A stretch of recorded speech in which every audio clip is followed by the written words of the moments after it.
Hello, my name is Janan Najib. I'm president of the Milwaukee Muslim Women's Coalition. The Milwaukee Muslim Women's Coalition has been around for 22 years in the greater Milwaukee area, but our work has really reached all the way throughout Wisconsin. We do a lot of racial equity work. We do quite a bit of work around dispelling stereotypes about the Muslim community and countering Islamophobia. We try to educate the public about who the Muslim community is.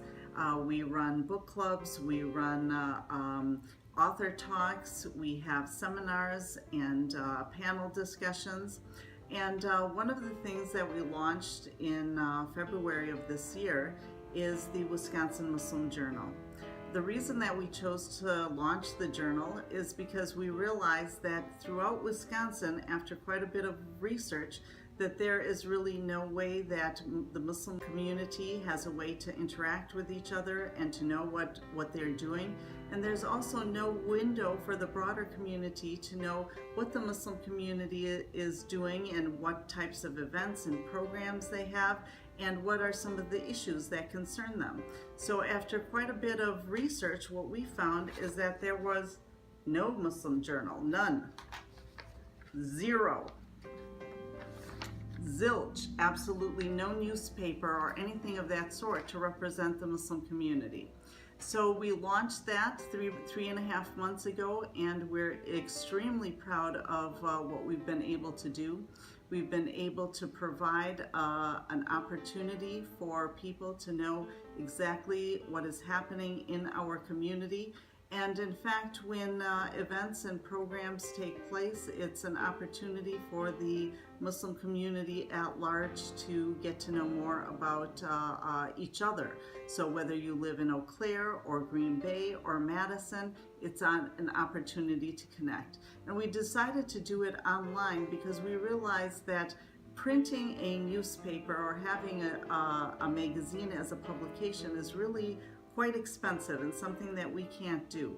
So an online source is accessible to everyone, but what we realized is that this type of work really requires a team.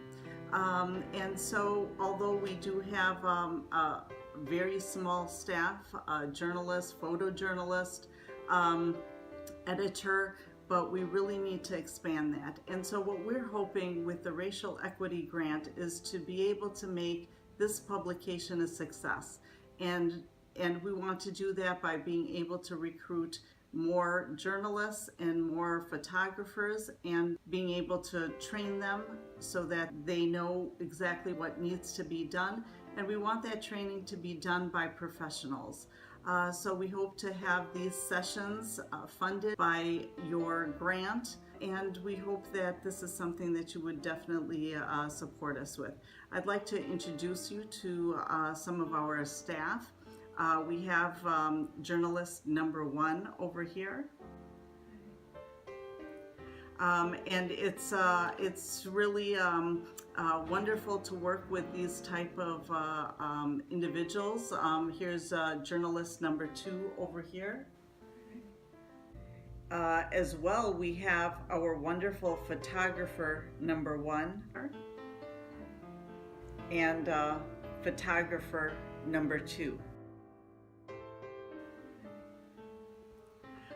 As I mentioned, we do have a very small staff, and it is really important for the Muslim community throughout Wisconsin to also be able to represent themselves. We're often told by well-meaning individuals that it's important for minority groups to have a voice, and many times people say to us, we are willing to be your voice, and what we ask is that instead of being our voice, would it be possible for you to pass the microphone so we can be our own voice? And we're hoping with the Wisconsin Muslim Journal that we are able to do that. And we are hoping that by funding workshops for emerging photographers and workshops for emerging writers, that you will be able to help us in this endeavor. Thank you so much.